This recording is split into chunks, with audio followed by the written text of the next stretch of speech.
Salut à tous, bienvenue dans Swing, le podcast de Journal du Golf sur l'équipe.fr et désormais sur vos écrans. Canal 187 sur Free, 193 sur Bouygues. Cette semaine, émission exceptionnelle, on vous l'avait promis la semaine dernière. Entretien exclusif avec Nicolas Colsaerts depuis chez lui à Dubaï. Il nous parle un petit peu de tout, mais évidemment de la Ryder Cup 2012, mais également de la Ryder Cup 2023. On l'écoute Nicolas.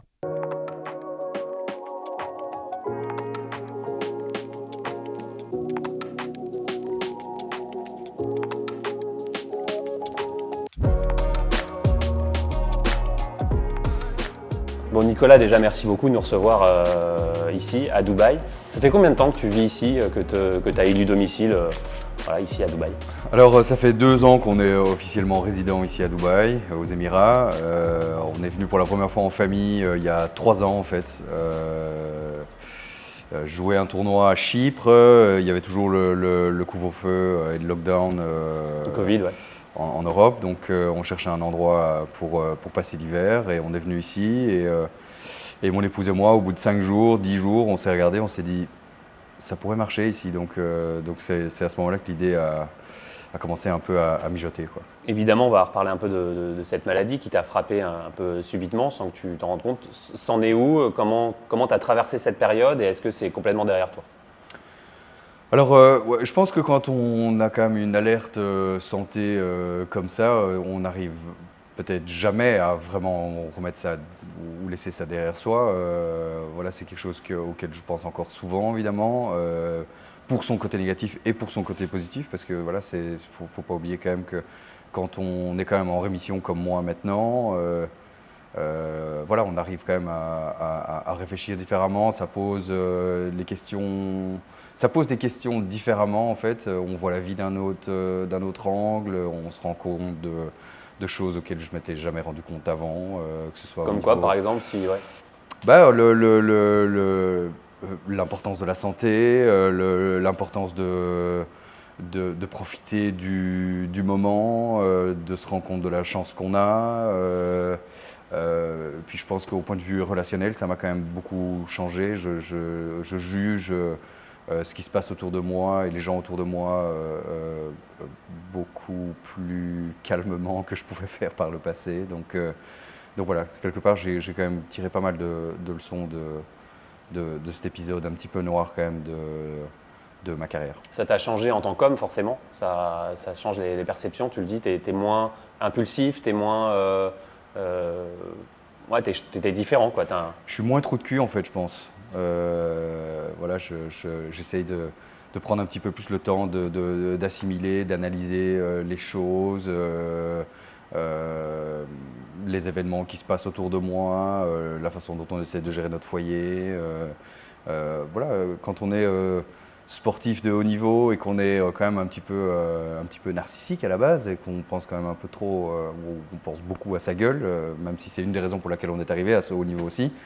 Voilà, les priorités changent quand on a une maison, une femme, des enfants. On essaie de gérer son calendrier et la dynamique de cet environnement un petit peu différemment. Et je pense peut-être donner un petit peu plus de mon temps maintenant que je pouvais le faire à l'époque, quoi. Ça a accéléré un peu la maturité, quoi. C'est la maturité dans ta vie d'homme globalement, en fait, on a l'impression.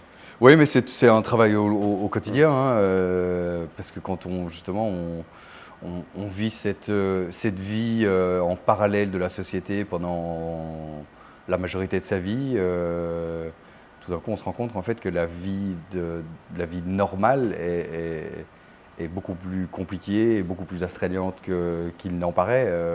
Donc voilà, moi je réalise au fur et à mesure maintenant en fait que la vie ou la carrière que j'ai vécue pendant 20 ou 25 ans est tellement à l'écart et loin de la réalité d'une vie normale, quoi. C'est dangereux justement parfois d'être déconnecté de cette réalité par rapport à l'entourage, la famille, les amis. On peut être pris parfois pour un autre, par ses proches. Ah oui, dans la majorité des cas, oui, je pense. C'est pour ça qu'en fait, moi, si c'était à refaire, j'essaierais de faire un écolage depuis le départ, voilà, petit à petit, essayer de vraiment mettre pièce par pièce pour pour avoir une compréhension globale en fait de tout ce qui est mis en place dans une carrière, au niveau personnel, au niveau privé. Et je trouve que les fondations sont vraiment ultra importantes pour ne pas se perdre, pour ne jamais oublier d'où on vient, pour savoir la chance qu'on a et tout ce qui s'ensuit, quoi.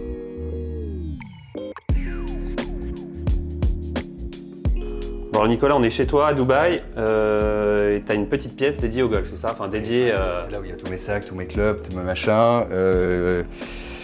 Donc voilà, ça c'est mon sac évidemment que j'utilise maintenant avec mes potes de chez Barnes. On va dire bonjour à Anne, Laure Chenin et les petits pots de Saint-Vincent. Et alors qu'est-ce qu'il y a de rigolo? Qu'est-ce qui est de cool?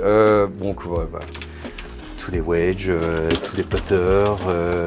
Là il y a évidemment les pompes de rider que j'ai toujours pas nettoyées depuis Rome. Alors regarde, j'ai ça, j'ai mon premier club de golf. Donc moi j'ai commencé avec ça, quoi. J'ai commencé avec un fer 7 comme ça, tu vois, il est un peu dégusté, mais regarde un peu à quoi ça ressemblait un club de junior en 1988, quoi. C'est autre chose que les clubs de junior. Et là il y a mon premier bois, avec lequel j'ai passé mon brevet d'aptitude, qui était une petite carte jaune, comme ça je me souviens. Il fallait taper ça quand tu étais junior, il fallait taper ça à 80 mètres, ou 90 mètres, ou 100 mètres, donc évidemment. Facile, dans le nez. Qu'est-ce que j'ai trouvé ici? Voilà, ma première carte de membre du circuit européen, 2001, quoi. Ah, c'est plus les mêmes logos. Non, c'est plus les mêmes logos. C'était vert à l'époque, mais moi j'ai encore connu mon premier badge, ça c'était sur mon travel cover, je me souviens. Ouais, Greg Avray, on a une comme ça, Thomas Levet à ça, toute cette bande-là. Donc voilà, tu vois, j'ai gardé quand même pas mal de trucs.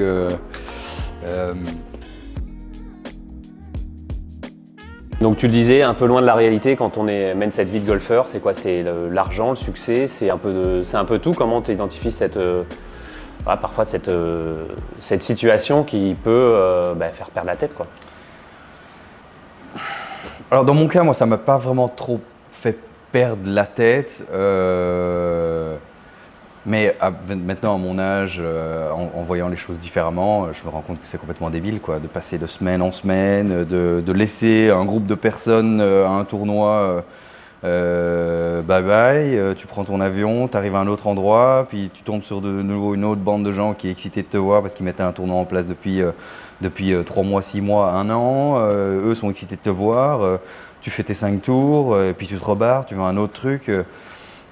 Puis tu rentres chez toi, t'es un peu en étranger chez toi parce que voilà, moi, bête exemple, dans la cuisine, je sais pas où se trouvent les trucs, quoi. Il suffit qu'on change les trucs de place, on réorganise, machin. Donc j'ai un peu l'impression d'être un étranger chez moi. Et puis quand je suis en tournoi, j'ai l'impression de pas remplir un peu mes obligations de mari, de père. Donc c'est un peu compliqué. Et c'est des choses auxquelles je pensais pas voire il y a quelques mois, s'il n'y a pas 1 an, quoi. L'équilibre est dur à trouver, en fait? Ouais, maintenant, mon équilibre est dur à trouver. Alors que quand tu es célibataire, tu as 25 ans, tu joues 30 tournois par an, tu sautes d'un avion à l'autre, valise, club de golf, c'était le seul truc que j'avais en tête, quoi. Là, c'était la belle vie, en gros, entre guillemets, enfin, à l'époque. Non, parce que voilà, non, tu peux pas dire ça, parce que maintenant, il y a des gosses, tu te lèves le matin, c'est quand même chouette d'avoir 2 boutchous qui sont de bonne humeur le matin, même s'ils n'ont pas envie d'aller à l'école, mais bon. Voilà, c'était une belle vie, évidemment, c'était facile, et voilà, maintenant c'est toujours une belle vie, mais avec autre chose, remplie d'autres choses. Tu as eu des périodes de doute, forcément, dans cette période un peu compliquée. Tu t'es dit, je regolferai jamais, ça te passe par la tête, c'est ce genre de pensée un peu noire? Ouais, évidemment. Tu dis, est-ce que j'ai vraiment envie de cette vie encore? Est-ce que j'ai ce qu'il faut? Comme j'ai eu énormément de mal en fait à retrouver le rythme post-maladie, ouais, tu passes par des périodes où tu dis mais est-ce que je vais y arriver? Est-ce que je vais vraiment réussir à passer le cap? Est-ce que j'en ai envie? Donc ouais, tu passes par des moments assez noirs quand même. Et puis le temps fait que voilà, tu digères petit à petit un peu tout ça, tu arrives à trouver des solutions qui petit à petit te permettent de nouveau revoir un peu de l'avant. Mais c'est peut-être moi le plus gros travail que j'ai dû faire au point de vue mental et psychologique depuis que je joue au golf. Ouais. vois, même encore des trucs amateurs, de la Coupe du Monde en 98, US Open, des badges de joueurs. 2012, celui-là je l'ai gardé parce que grande saison quand même. Qu'est-ce que j'avais trouvé d'autre À côté, c'est le sac des JO, ça, je crois, non? Alors ça, c'est JO, le sac des JO de la Belgique, qui est assez sympa d'ailleurs, avec les anneaux évidemment, Team Belgium, qui était assez sympa. Ça, c'était un grand moment aussi? Ouais, c'était canon. C'était canon parce que j'ai en fait un arrière-grand-père qui a fait les Jeux Olympiques en 1936. Il était dans le stade à Munich. Water polo et basket. Évidemment, toutes les séries de fer. Il y a des. Ah, t'as tout gardé. Le problème, c'est que voilà, donner des séries de fer en X100 ou mes bois avec du double X. Là, j'ai le putter que j'ai utilisé aux cartes européennes pour gagner ton droit de jeu. Ma carte européenne, ma carte du circuit européen la première année. Un derby que j'ai acheté dans le Pro Shop de Royal Liverpool au British Amateur de la même année, 29 pounds, je pense. Qu'est-ce que j'ai d'autre ici aussi? Ouais, j'ai encore mes vieux. L'Open de France, toi, de toute façon, le public français, la France, les joueurs français, tu fais quasiment partie de la famille, on veut dire. T'es belge, mais t'es quasiment français. Comment t'expliques cette relation que t'as nourrie au fil des années avec la France, quoi, finalement? Bon, il y a tellement d'éléments qui font que je me suis toujours senti à la maison chez vous. Là, j'ai toujours été en vacances en France depuis tout petit. J'ai beaucoup traîné avec les joueurs français, même déjà dans ma carrière amateur, la langue, et puis j'ai toujours eu un fait pour votre pays. J'ai grandi avec la télé française, avec le Club Dorothée, avec le Jackie Show, avec tous ces trucs-là. Donc voilà, la France a toujours été au premier plan de la personne de qui je suis. Et puis vous me l'avez toujours très très bien rendu, j'ai toujours eu une extrêmement bonne relation avec vous, avec la presse française, parce que j'ai peut-être ce parler différent, et puis pas oublier que j'étais quand même le seul francophone voilà, sur le devant de la scène pendant X années aussi, donc j'étais un peu le seul à vous donner à bouffer. Ça nous arrangeait bien, ouais. Ouais, et puis c'était fait d'une façon honnête et relax, donc voilà, je pense qu'on s'est tous un peu retrouvés là-dedans, et voilà. Et si j'ai toujours eu bonne presse en France, voilà, c'est aussi grâce à vous, donc je profite pour vous dire merci aussi pour tout. Finalement, tu pouvais pas ne pas gagner l'Open de France dans ton histoire, dans ta carrière. C'est quand même un sketch, hein, ouais. de gagner l'Open de France chez vous à une période ultra compliquée pour moi. La façon dont tout ça s'est passé, la première année où c'est pas un Rolex Series qui m'a un peu emmerdé, mais non, c'est voilà, quand je regarde la coupe qui est juste là, évidemment c'est énormément de fierté, et puis ouais, je l'ai dit en 2019 quand ça s'est passé, voilà, ça me fait vraiment extrêmement plaisir d'avoir pu rajouter mon nom au palmarès de l'Open France, parce que c'est toujours un tournoi auquel j'ai toujours énormément de plaisir à venir jouer, quoi. Alors celui-là, ça se trouve pas, ça se trouve même plus, parce que donc en fait quand tu vas au Masters, tu vas soit au merchandising public, mais en tant que joueur, tu peux aller dans le Pro Shop du Clubhouse, et les produits sont différents. Donc j'ai trouvé et collector surtout. Ouais. Donc là en fait j'ai un sac en cuir, tu vois, logoté Augusta, full cuir, que j'utilise de temps en temps pour aller faire 9 trous avec une demi-série. Mais bon, full cuir, j'ai acheté ça, je pense, c'était 800 ou 900 balles quand même, quoi. Donc c'est quand même un méchant sac, quoi. Et ouais, donc en général, les gens qui voient le sac, ça leur fait quand même quelque chose de spécial, quoi. On parlait de tes trophées tout à l'heure en off, tu disais, tu as du mal à en choisir un entre tes victoires, les riders. Quand tu les regardes, ces trophées, déjà, tu vas regarder lequel en premier? Alors, c'est vraiment dur, parce que tu vois, je les scanne rapidos comme ça, et puis en fait, il y a tellement de flashs qui me passent par le cerveau que ça fait un peu un méli-mélo de choses extraordinaires. Donc voilà, l'Open de France chez vous, c'était spécial parce que ça s'est passé il y a quelques années seulement, et voilà, mon rapprochement chez vous. Le World Match Play, voilà, si tu zoomes sur la coupe, il y a que des noms incroyables sur la coupe. Voilà, c'est un des plus gros palmarès de tournois dans l'histoire du circuit européen. L'Open de Chine qui était mon premier en 2011, qui a été mon éclosion un peu, mon revival, on va dire, la saison avant cette Ryder Cup. Et puis maintenant, il y a 2 Ryder Cup qui sont l'une à côté de l'autre. Voilà, donc c'est énormément d'émotions, énormément de vibrations encore quand je les regarde, donc je suis incapable d'en choisir une. Et d'ailleurs, les riders, tu disais tout à l'heure, tu ne sais pas laquelle prendre, la première, celle où la vraie, tu disais la vraie, et l'autre, en tant que vice-capitaine, c'est deux éditions complètement différentes pour toi, quoi. Ouais, et puis c'est 2 façons d'en avoir profité différemment. Voilà, c'est certain que jouer la Ryder Cup est voilà, difficile à supplanter, mais voilà, la façon dont je me suis impliqué dans mon rôle de vice-capitaine cette fois-ci est une autre saveur qui est autant particulière parce qu'elle touche à vraiment la connexion que j'ai pu avoir avec cette compétition depuis que je suis tout jeune, en fait, même depuis la première fois que je l'ai vue à la télé en 91. Voilà, j'ai toujours compris que cet événement avait quelque chose de différent des autres et ça m'a toujours parlé et vraiment au plus profond de moi. Je pense que si on parle à certains joueurs de tennis qui ont grandi dans notre génération, la Coupe Davis, quand on a vu la France gagner la Coupe Davis à Lyon, voilà, il y a cette espèce d'appartenance ou de trucs qui nous accrochent, qui changent la façon dont on regarde cet événement pour le restant de notre vie. Donc c'est pour ça que voilà, d'en avoir 2 chez moi, je suis extrêmement fier, et d'en avoir 2 dans 2 rôles totalement différents, d'avoir pu en profiter différemment, sont assez marquants pour moi. Le sac de la Ryder ici, avec... Il y a celle de 2012, le sac de 2012 évidemment. Il y a mon sac de 2012 juste à côté qui est signé par tout le monde, avec les clubs que j'ai utilisés en fait. Tu les joues plus ceux-là ou... Ouais, non, ils ont quand même un peu dégusté quoi. Et alors en fait, comme on a dans le déménagement en fait, j'ai dû mettre plein de trucs dans les sacs, donc il y a encore plein de trucs dedans. Là, il y a un cover.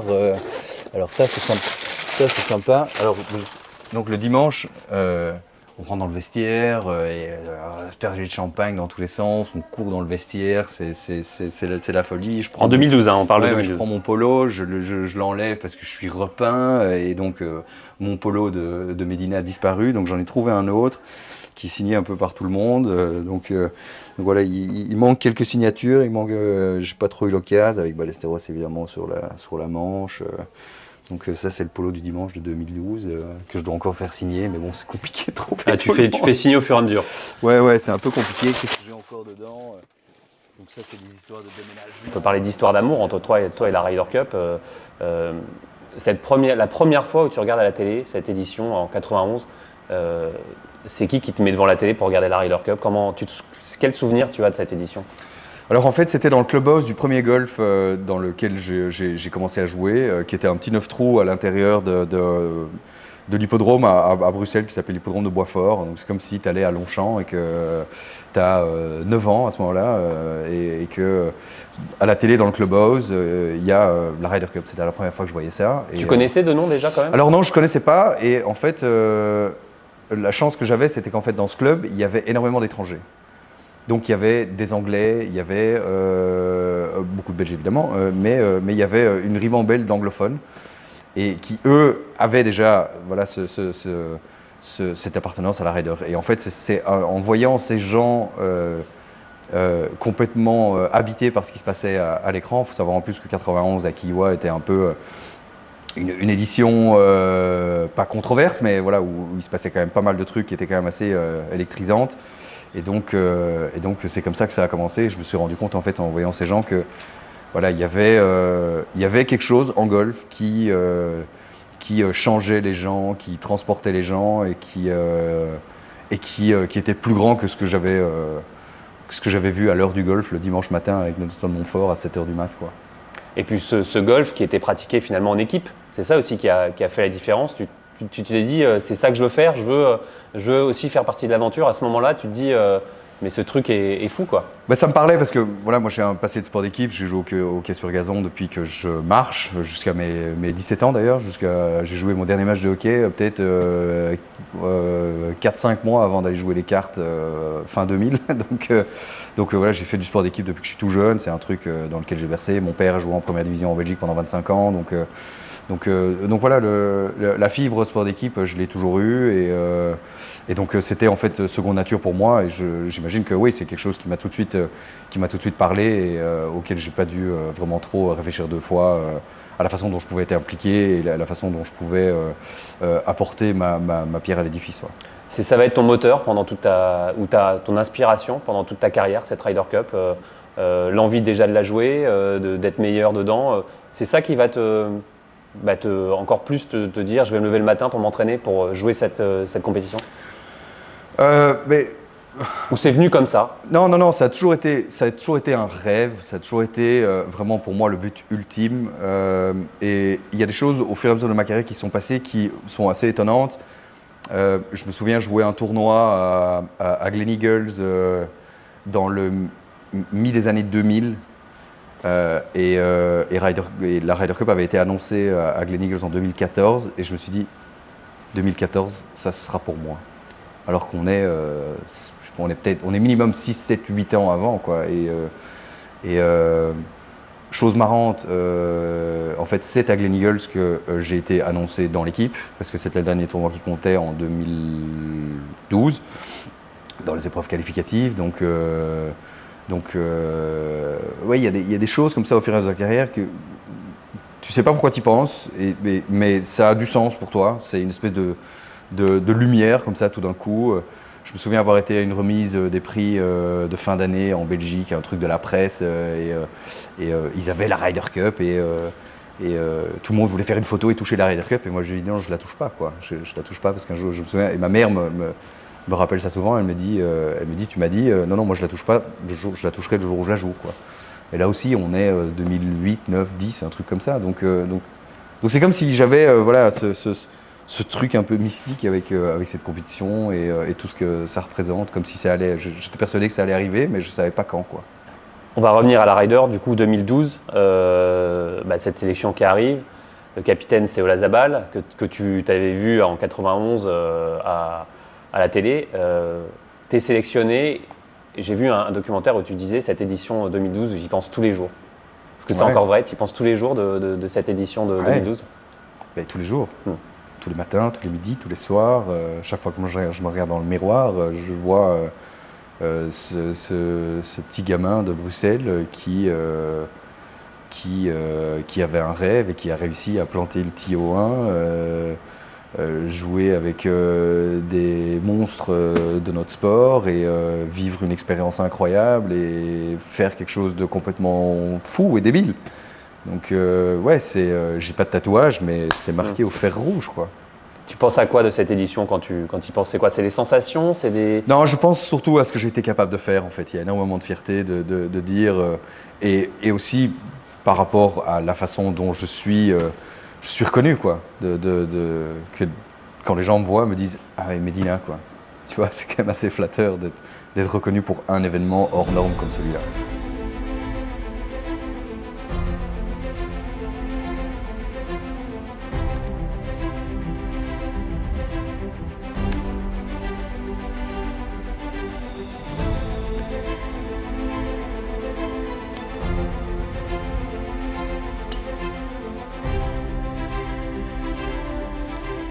C'est hallucinant d'avoir la chance d'être dans une salle comme ça où quand Garcia, Westwood, Poulter, Olazabal, Darren Clarke et tout ça commencent un peu à l'ouvrir, à raconter des histoires de Ryder Cup, à voir quelle façon agir sur certaines situations, c'est juste des informations qui n'ont absolument pas de prix, quoi. Quand on voit déjà l'intensité à laquelle tout le monde est, alors qu'on est que mercredi, on est à 2 jours que ça commence. Je ne sais pas si tu peux vraiment compter sur le boulot que tu as fait. À mon avis, il va juste falloir y aller au panache, quoi. Il n'y a pas de raison que ça ne se mette pas. On joue souvent avec tout le monde, et puis il faut toujours se dire que que de toute façon en face il se fait dans le froc autant que toi quoi. Donc ouais, il va falloir y aller avec ça dans le crâne. Ouais. Là où tu as impressionné, c'est forcément ce 4 balles. Donc, tu joues avec Westwood et contre Stricker et Woods. Tu te souviens de tous les coups que tu as tapés? Alors oui. Oui, il y a même pas. Oui, il y a voilà, ils ont sorti une vidéo avec tous les coups que j'ai tapés il n'y a pas longtemps qui m'en a rafraîchi 2-3 dans la mémoire, mais ouais, je me souviens du tee du 1, je me souviens du putt du 1, je me souviens du départ du 3, ouais, je me souviens de tout, je me souviens des dialogues aussi avec Westwood, je me souviens des regards croisés avec Woods. C'était quoi les dialogues un peu avec Westwood ce jour-là? C'était lui, il n'en revenait pas, on voit sur les images. Hein, ouais, il y a le premier qui est rigolo, c'est on est sur moi je suis déjà sur le putting green un quart d'heure avant de partir et lui arrive et il vient pas chez moi, donc je vais chez lui et je dis bon, on fait comment au départ du 1? Je dis c'est toi ou c'est moi? Il me dit bah j'y vais si tu veux. Je dis c'est quoi? Je vais y aller en premier, rien à foutre. Donc ça c'est le premier truc. Pour vivre le truc à fond aussi, non, parce que je me suis dit ouais, c'est quoi? Je vais y aller les yeux fermés, autant y aller direct. Parce que attendre, machin, truc, Westwood, c'est du genre à rester 40 secondes au-dessus de la balle sans bouger. Je me suis dit, ça va pas le faire. Donc je vais y aller direct, planter, essayer d'aller le plus vite possible et me débarrasser de ce truc. Et puis en fait, une fois que tu arrives sur le tee, tu te rends compte que c'est beaucoup plus compliqué que prévu. Une fois que tu es au-dessus de la balle, ça va dans tous les sens. Mais voilà, je me souviens du départ du 3 où Woods tape un stinger un peu raté. Je regarde Westwood, je dis c'est ça le stinger? Je dis attends, les gars, je vais t'en montrer un. Quoi. Je vais faire un truc à hauteur de genou, enfin des trucs rigolos comme ça. Quoi. Mais ouais, c'est encore extrêmement frais dans ma mémoire. Quoi. Cette anecdote où Darren Clarke te demande au 10 si tu t'amuses, quoi. C'est compliqué de s'amuser dans cette situation-là? En fait, ça dépend comment tu joues. Toi, tu jouais plutôt bien en l'occurrence. Moi, j'étais parti comme un boulet de canon. Et donc, ouais, il vient chez moi et il me regarde, il me dit ça va, tu t'amuses? Je dis putain, c'est génial. En plus, ça se passe comme ça. J'avais un sourire comme ça. Et puis le coup que je tape d'après, que je tape juste après, par 5, je mets un coup de fer 4, comme ça, eagle au 10. Donc ouais, en plus, voilà, même le fait d'avoir un peu mon esprit qui part à gauche et à droite et de se rendre compte en fait tout doucement de ce qui se passait dans ma partie, ça m'a pas déstabilisé quoi que ce soit. Donc c'était franchement vraiment sur un nuage quoi. C'était important de bien jouer évidemment, mais encore plus de bien jouer devant Tiger Woods, monument du golf. Ou ça, t'y pensais pas? Alors en fait, j'y ai pas trop pensé parce que bon, quand le line-up est sorti, ça m'a pas frappé, ça m'a pas effrayé de dire oh, putain, je joue Woods quoi. Mais t'étais content? Ouais, en fait, je me suis dit c'est pas plus mal de jouer Woods parce que si tu prends 4-3 contre Woods, personne dit rien quoi. Ouais. En fait, je voulais pas jouer Mickelson Bradley qui le matin était aussi en furie, donc voilà, ça m'aurait un petit peu plus déstabilisé quoi. Mais le fait de jouer Woods quand c'est la première fois que tu joues comme ça, dans une arène où tu sais pas trop comment ça va se passer, franchement c'est passé crème quoi.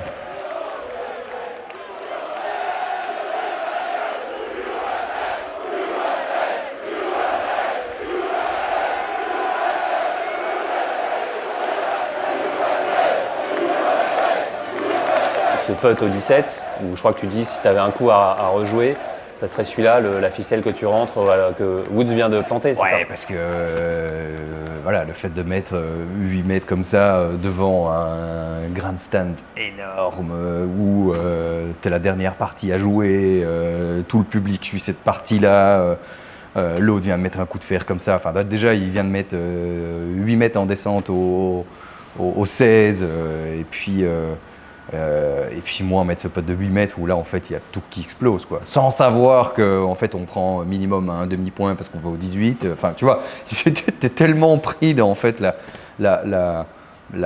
l'énormité de ce qui se passe que t'es complètement perdu, surtout quand c'est la première fois que tu joues quoi. Ça aurait été frustrant de ne pas le gagner ce match-là? Ah ouais complètement, parce que j'ai fait bataille tout seul, et puis en fait après coup tu te rends compte quand tout le monde parle de la meilleure performance d'un rookie sur la Ryder Cup. Ouais, franchement, ça m'aurait fait chier que Woods mette le putt au 18 quoi. Et puis ça se voit sur les images, hein, on voit mes épaules tombent, je vais dire, putain, on est passé tout près quand même, mais c'est bon quoi.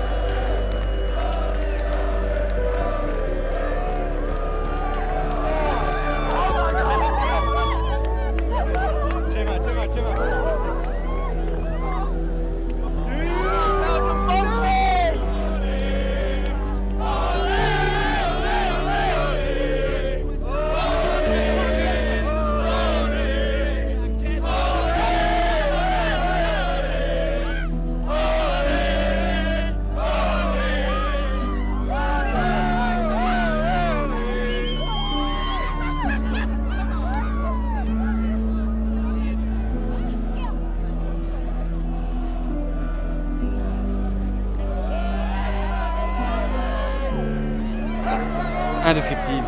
Ce truc est indescriptible, que ce soit le Tidu un vendredi, ma fin de partie vendredi, les autres matchs avec Paul, on était jusqu'à la fin, là maintenant tous ensemble. Martine qui chope le point qu'il faut à la fin, c'est juste hallucinant d'avoir réussi d'être revenu comme ça, c'est incroyable. C'est pas prêt, à mon avis, on risque de prendre 2-3 douches encore. Cérémonie, à mon avis, Oyarzabal va nous offrir un grand moment après, donc si vous permettez, j'aimerais bien en profiter.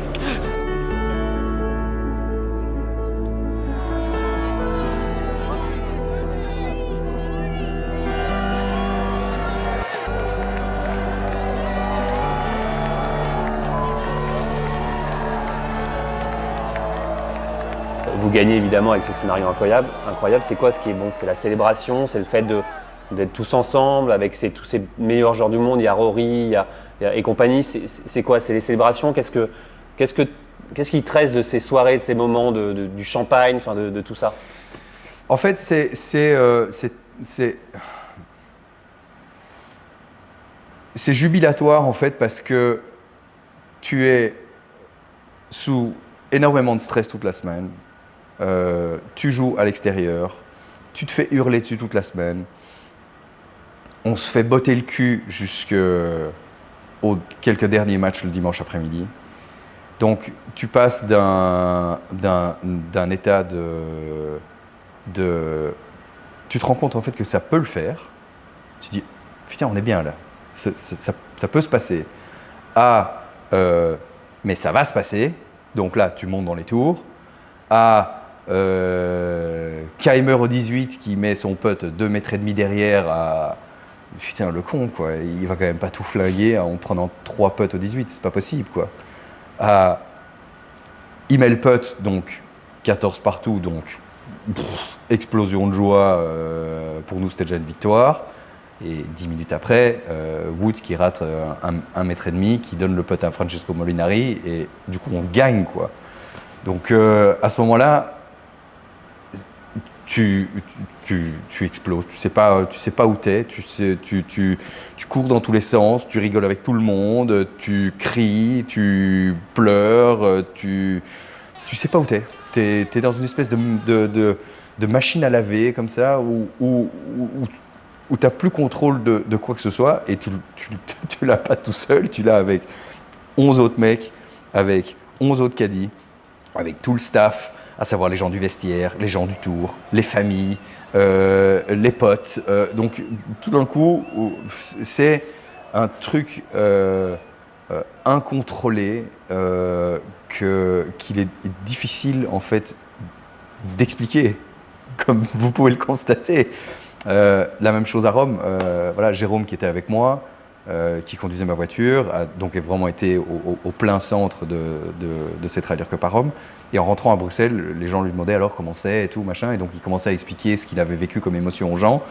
Et en fait, en expliquant ça aux gens, ils se rendent compte qu'en fait, les gens ne peuvent pas comprendre la façon dont ça t'attrape, l'effet que ça peut avoir sur toi et les vibrations que ça crée à l'intérieur. C'est vraiment un truc indescriptible, mais de loin les plus grosses émotions que n'importe quel joueur de golf peut vivre.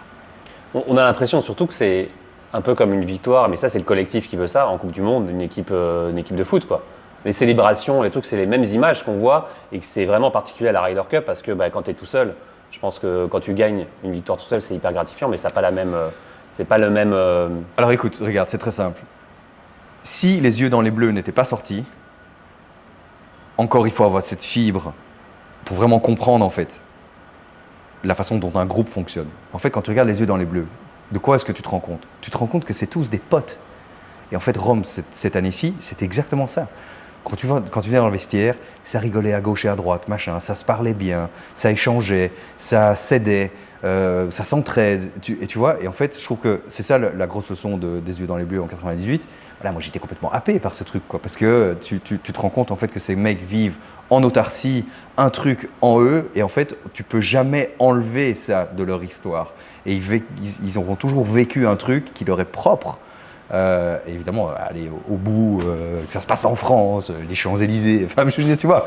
Voilà. Et si tu leur demandes maintenant, voilà, si les yeux dans les bleus, dans les bleus n'étaient pas sortis, jamais on aurait eu en fait ce sentiment ou vraiment essayer de comprendre en fait ce qui se passe vraiment dans une aventure humaine comme celle-là. Et eux, c'est un mois et demi, 2 mois. Ouais, c'est parfait. Nous, c'est une semaine, peut-être quelques semaines avant, quoi.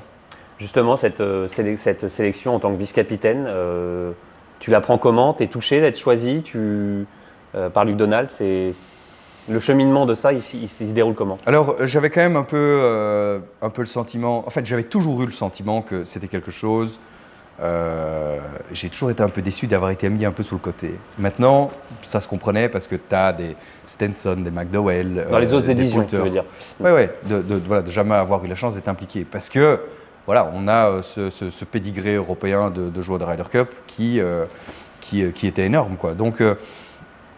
voilà, étant donné ce qui s'est passé il y a quelques années avec nos amis de l'autre côté, il a fait qu'il y a quelques places qui se sont libérées et j'étais dans peut-être les seuls en première ligne. Tu parles de Ian Poulter, Westwood, Garcia et tout ça. Voilà, ça a créé pas mal de places. Maintenant, le problème que ça procure, c'est évidemment le problème du capitanat les quelques prochaines années. Mais en attendant, voilà, moi j'ai toujours un peu ce goût un peu amer de n'avoir jamais eu la chance de pouvoir y participer.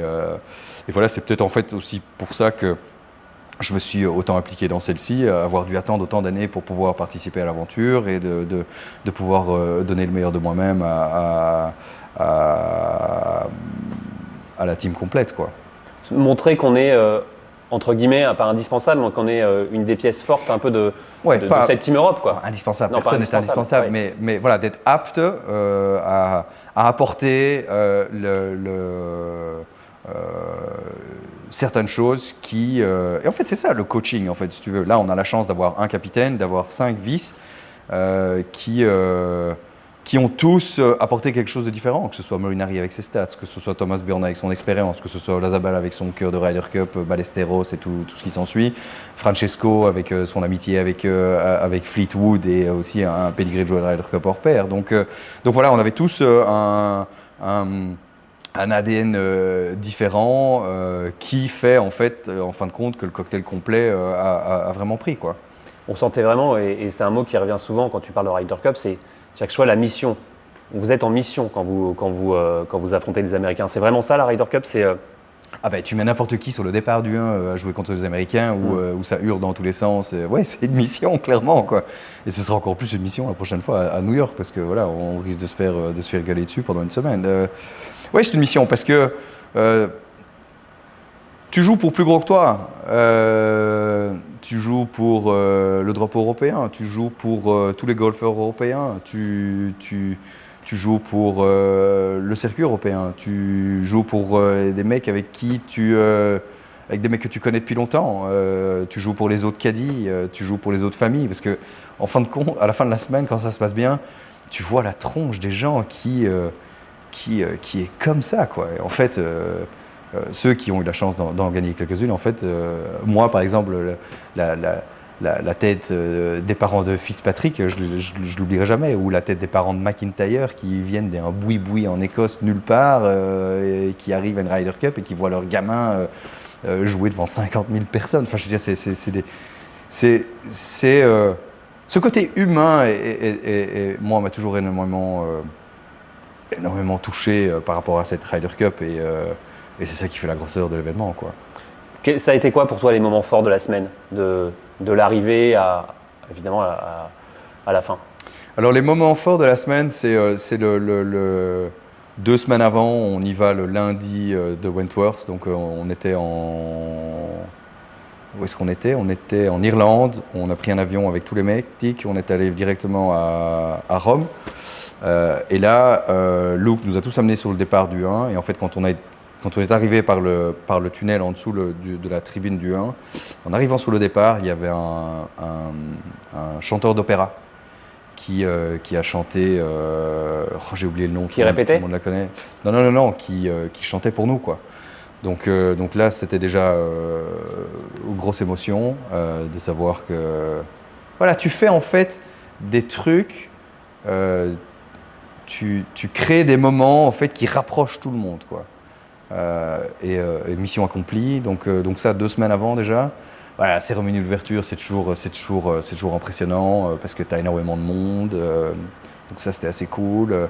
Et puis le départ du 1, la tribune du départ du 1, c'était mythique, quoi. Voilà, en plus, avoir un peu fait chauffeur de salle, voilà, je l'avais déjà fait avec Greg à Paris en 2018, ce qui était assez canon. Mais voilà, là, de le faire tout seul devant tout le monde, c'est quand même plutôt canon, quoi.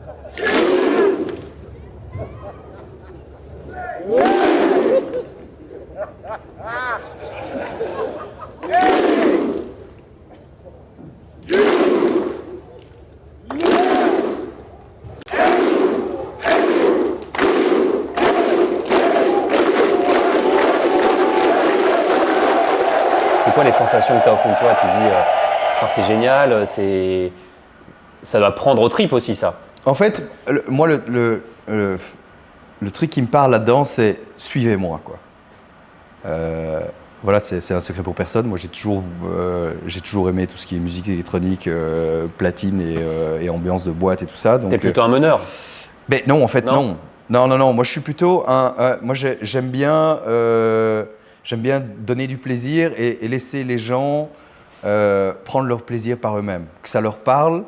Moi, la meilleure forme de plaisir, en fait, c'est de donner quelque chose à quelqu'un et de voir qu'il en profite à sa façon. Et donc j'ai ça par la musique. Moi, un truc que j'adore, c'est envoyer des morceaux à des potes et de dire voilà, tiens, écoute ça, quoi. Et donc là, en fait, c'est la même chose. C'est avoir à la baguette 10 000 personnes comme ça. Façon rockstar, quoi. C'est assez jouissif, quoi. C'est pas le fait d'avoir des yeux sur toi. C'est de dire, allez les gars, venez, on va faire un truc canon, quoi. Et ça, c'est plutôt ça qui me parle. Et ce côté, voilà, tu le dis, tu l'as mis en application aussi dans ton rôle de vice-capitaine, c'est allez, venez les gars, on va faire un truc canon, on va botter le cul des Américains. Non, différemment, parce que tu es quand même dans un vestiaire où tu as des mecs qui sont au top de leur niveau, auquel moi je ne prétends plus du tout.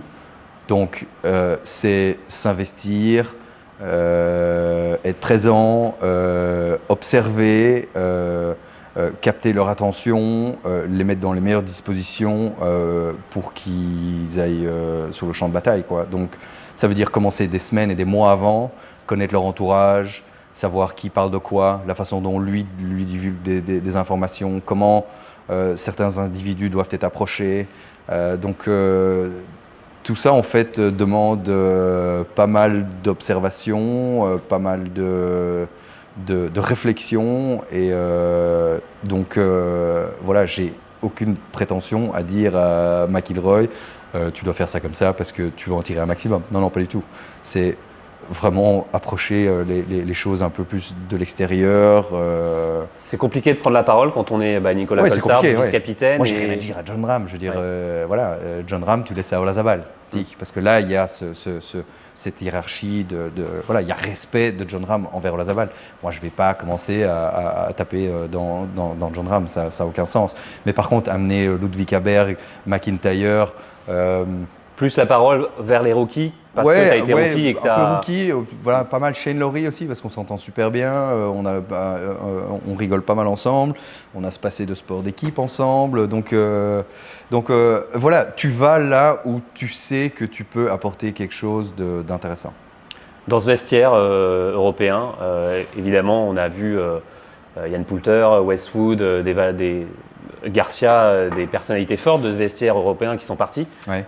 Ils ont été remplacés par qui? Est-ce que Jon Rahm est quelqu'un qui va prendre facilement la parole ou alors c'est Rory qui prend le lead? Comment ça se passe? Alors c'est très simple en fait.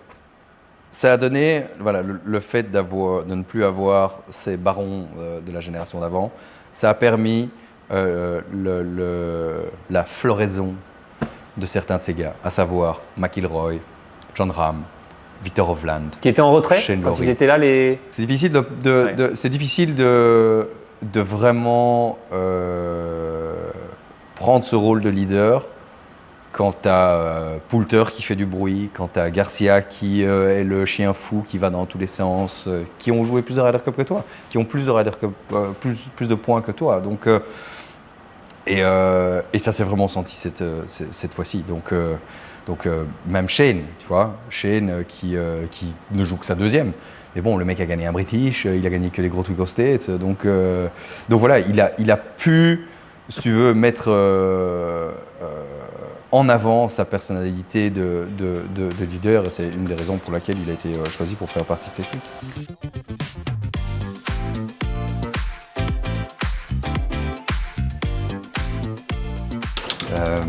Puis alors il y a plein de trucs de la Ryder, par exemple ça, c'est un modèle de dunk propre à la Ryder en fait.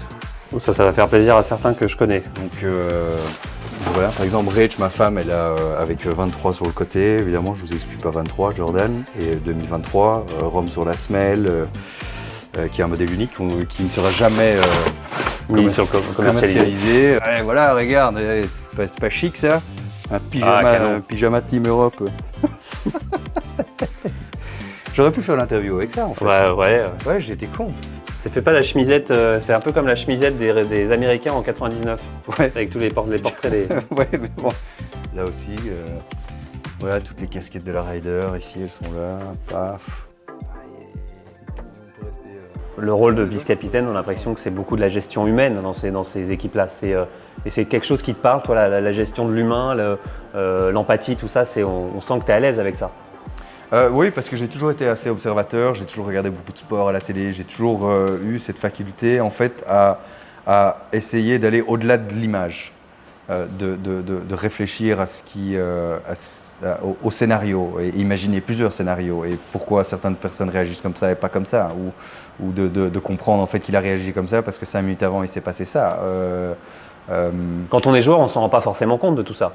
Non, parce que tu es impliqué dans ton truc. Voilà, toi, le seul truc que tu dois faire, c'est taper des coups et essayer d'en taper le moins possible.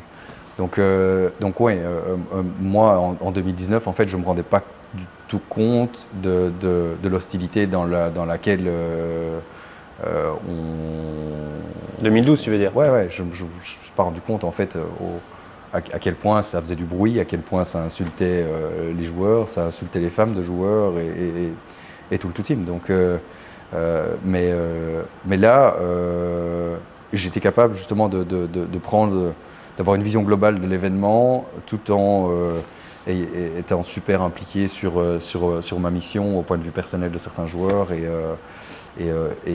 cette attention aux détails, quoi. Je pense que n'importe quel coach en sport d'équipe a cette faculté-là de pouvoir faire attention aux détails qui font la différence. Ouais. C'est plus compliqué d'avoir ce rôle-là? Parce que le joueur, tu le dis, tu tapes que des coups. Là, c'est... Non, c'est beaucoup plus facile. Tu n'as pas le stress de la compétition. Mais c'est vrai que c'est...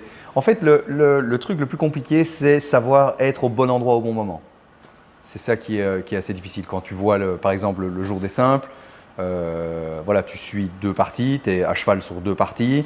Et puis, une fois que les 6-7 premières parties se terminent, voilà, où aller donner un coup de main, être présent à quel endroit, où en fait se rendre compte d'où en fait ton aide pourrait être précieuse. Évidemment, le capitanat, l'étape d'après, ça a dû te donner envie de voir plus haut, de viser ce poste mythique aussi dans l'épreuve, quoi.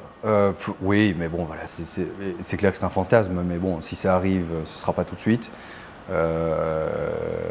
Je n'ai pas le CV à prétendre à un capitanat avec les quelques prochains qui vont être sans doute en place.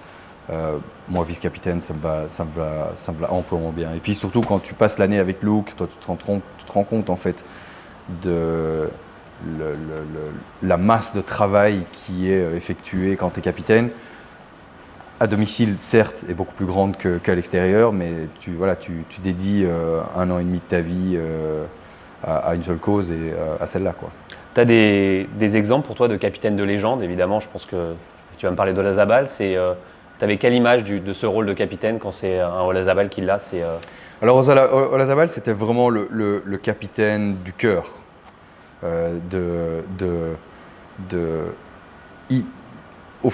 Sur les 15 dernières années, c'est le capitaine ultime de voilà pourquoi on joue. On joue pour les mecs qui ont joué avant. Chaque fois qu'on tape un coup, c'est pour le mettre à côté. Et on prend des trous, on se bat sur n'importe quel coup. on est avec son partenaire, on fait un avec son partenaire. Regarde, rien que d'en parler, tu vois, ça va dans tous les sens, quoi. Donc, au point de vue de ce que ça représente des joueurs de Ryder Cup et la responsabilité que ça a, c'est le capitaine ultime. D'ailleurs, ça se voit encore dans la façon dont il a été utilisé à Rome. À un des meetings, je pense le jeudi soir, donc la veille du premier tour, Luke l'a regardé, il a dit « José, est-ce que tu veux dire quelque chose aux joueurs ?» Et ça a été un quart d'heure de touf, touf, touf, touf, dans tous les sens, quoi. Donc c'est vraiment... et c'est le joueur de Ryder Cup qui nous reste, qui peut avoir ce discours-là et attraper un ensemble de personnes à ce point-là. Il tire quoi comme acteur? Il parle de Ballesteros sans doute? Il parle de l'histoire avec Ballesteros, comment ça a été pour lui au début, parce que c'était les premières années où ils ont été capables de mettre la dose aux Américains. Et en fait, tu te rends compte en tant que joueur que tu marches dans les... en anglais, on dit footsteps. Dans les pas. Dans les pas. Tu marches dans les pas de tous ces énormes joueurs que tout le monde a idolâtrés. Et donc voilà, tu te rends compte en fait de la taille et la chance que tu as en fait. Dans le vestiaire à ce moment-là, c'est quoi? C'est silence radio, tout le monde écoute, tout le monde boit les paroles d'Olazabal. Ah oui, il n'y a personne qui fait un bruit. Il n'y a personne qui fait un bruit. Il y a juste moi au fond de la salle qui a des larmes comme ça dans mon visage qui coule, quoi. Là, c'est indescriptible. Imagine un vestiaire de finale de Coupe du Monde ou une finale de Coupe des Champions, quoi. C'est pareil, c'est des moments de sport incroyables. Et voilà, moi quand je vis des moments comme ça, il y a deux choses que je ressens. Il y a le compétiteur pur qui avale tout ça, bouchée après bouchée, comme à n'en plus finir. Et puis il y a mon niveau personnel qui se dit « Putain, c'est incroyable de vivre ce moment-là, quoi. » Regarde, c'est pas loin, quoi. Donc ça, ici, j'ai un sac. Regarde, je vais te mettre ça là. J'ai un sac Callaway du Masters d'Arnold Palmer qui est signé par Arnold Palmer. Ah ouais. Donc, ça, c'est goodie, enfin un truc que tu as récupéré, que tu as... Ouais, en fait, donc, comme j'étais chez Callaway à l'époque, j'avais dit les gars, vous pouvez pas me trouver un... J'avais le sac. Et j'ai dit, vous savez pas me faire un panneau avec Arnold Palmer dessus, si vous pouvez le faire signer. Ils l'ont fait. C'est quand même de la gueule. Si t'es fan de golf, tu peux rester longtemps ici. La laisse de pluie, de la Ryder. Je risque pas de mettre beaucoup. Encore avec l'étiquette. Ouais, ici, ouais, c'est... Ouais, on l'a pas utilisé à Rome. Il a fait canon toute la semaine, donc c'était pas nécessaire, quoi. Mais voilà, c'est un peu la caverne d'Alibaba du golfeur ici. Même si c'est pas très grand, vous devriez aller chez mes parents, ça fait 3 fois la taille. J'ai encore des... Puis il devait y avoir des photos de toi chez tes parents. Ah, s'il y a un truc qu'il y a chez mes parents, c'est des photos de moi. Ouais. C'est pour ça que j'essaie de pas y rester trop longtemps. Sinon, je perds la boue. Tu le disais, hein, que tu avais eu la chance d'avoir pu vivre ton rêve. C'est ce que tu penses encore. Ouais. Et c'est quelque chose qui... Tu te sens privilégié de faire partie de cette élite et d'avoir vécu ces moments-là? Ouais, c'est incroyable. C'est quelle chance incroyable, quoi. Quand tu penses en fait à la longueur du chemin, d'avoir... parce que toute une carrière, en fait, tu fais que éviter les embûches. Et si tu as la chance de naviguer comme ça et que ça se passe bien, et en plus à la fin, si tu as la chance de vivre des trucs comme ça, voilà, c'est complètement débile, quoi. Et si on te dit à 12 ans, écoute, en 2012, il va se passer ça, tu te dis, bah allez, arrête, attends, mais je te crois pas, c'est pas possible, quoi. Quand tu vois d'où tu viens, et tu vois la longueur du chemin à parcourir pour y arriver, c'est une chance incroyable, quoi. Ce rêve, tu as envie de le transmettre on parle des golfeurs belges, mais même aux jeunes générations, à transmettre ton savoir de joueur immense de Ryder Cup. C'est quelque chose dont tu as envie de faire ou Moi, si tu le fais naturellement, tu vois. Je suis sur le départ du 1 à la Ryder et il y a les mecs de la Ryder Cup Junior qui sont là. Tout de suite, je vais chez eux, quoi. Je parle avec eux 5 minutes, quoi. Je dis putain, bravo, Pam, on vous a vu jouer à l'écran, c'était canon. Écoutez, moi j'ai joué 2 Ryder Cup comme vous, junior, en 97 et 99. Ça m'a mis énormément de temps à y arriver, mais regardez les gars, dans 4 ans, 5 ans, ça peut être vous là, quoi. Allez, allez-y, quoi. Tu vois leurs yeux, ils sont comme ça, quoi. C'est génial, c'est génial. En fait, toi, t'aimes le golf ou t'aimes la Ryder Cup? J'aime T'es con. Ouais, j'aime le golf, quoi. J'aime le golf pour son côté artistique et sensation et de pouvoir voir une balle voler dans des arbres comme ça et atterrir à 2 mètres d'un drapeau, avoir réussi à lire le cadre et ce qui se passe en face de toi. Mais j'aime la Ryder Cup pour les émotions qu'elle procure. C'est indescriptible. Tu la situes où, ta passion du golf? À quel niveau, tu veux dire? Si je la situe où? Ouais, tu la situes où? Dans ma vie? Ouais, dans ta vie, c'est... Parce que pour certaines personnes, le golf, ça reste un job, un truc de tous les jours. Toi, on sent que c'est plus quand même. Le golf, c'est une façon de vivre aussi. Écoute, c'est très simple. Puis elle va jusqu'où, cette passion, quoi? Quand je regarde du golf à la télé, quand je regarde du golf sur un écran, au moment où le joueur tape la balle, pour moi, ça vibre, ça me parle. Je sais ce qu'il a essayé de faire, je vois ce qu'il a essayé de faire. Donc ça fait tout simplement partie de moi, quoi. C'est aussi simple que ça. Nicolas Colsaert, le joueur, il en est où? Comment ça se passe? Tu as eu quelques bons résultats cette année malgré tout, mais comment... Ouais, non, mais tu es à 6e place au Denil. Ouais. Où est-ce que tu en es? Alors, où est-ce que j'en suis? Voilà, je me suis énormément impliqué. J'ai pris cette mission extrêmement sérieusement cette année. Donc c'est comme si mon golf en fait était passé au second plan. J'ai pas du tout réussi à gérer le fait d'être en mission, d'observation et d'établir une relation avec tous ces joueurs qui prétendaient à une place dans l'équipe, à être en tournoi et à jouer en tournoi. Donc et d'ailleurs, ça se voit assez clairement dans mes résultats. Le jour où le rideau de la Ryder Cup s'est refermé, tout d'un coup, j'ai pris avec énormément de légèreté cette semaine au Denil et j'ai été capable de jouer du golf comme il m'entendait de le faire, quoi. Libéré en quelque sorte. Complètement, ouais. Donc voilà, je ne sais pas ce qui va se passer l'année prochaine. Je ne sais pas combien de tournois je vais être capable de jouer. T'as encore envie de jouer quand même sur le tour européen? Oui, j'ai envie de jouer, mais bon, j'ai pas envie de jouer 35 semaines par an et sauter d'avion en avion. J'ai envie de faire les choses différemment et de pouvoir en profiter différemment aussi, quoi. Ce qui n'a pas nécessairement été le cas depuis quelques années. Tu sais ce qui va se passer la prochaine Ryder? Est-ce que tu es dans les petits papiers pour encore faire partie du staff ou c'est pas encore d'actualité? Alors c'est pas encore d'actualité, mais voilà, je pense être dans les papiers, ouais. Je pense avoir montré ce que je pouvais apporter.